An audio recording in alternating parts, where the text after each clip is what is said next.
В Южной Осетии не найдется семьи, которая бы не гордилась тем, что кто-то из них не учился или учится в настоящее время в единственном высшем учебном заведении республики – Юго-Остинском государственном университете.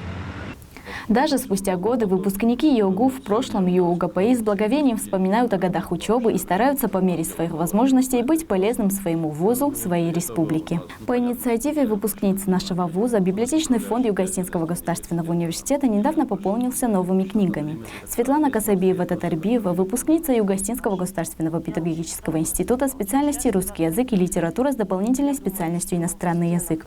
Училась с 1990 по 1995 года. Инициировала, что филиал Санкт-Петербургского университета технологий управления и экономики в Магадане передала в дар ЮОГУ часть своего библиотечного фонда вуза. Ректор ЮОГУ Вадим Тыдеев поблагодарил соотечественницу за такое пристальное внимание к родному вузу.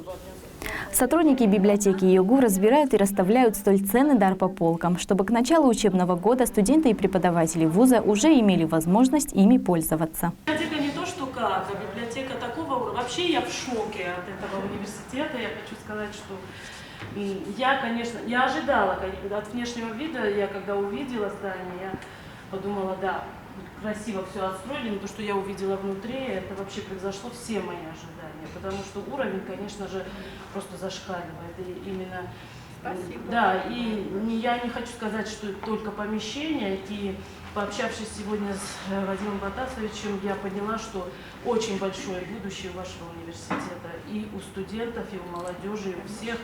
И вы прям вот такой драйв и такие эмоции, у меня просто нет слов.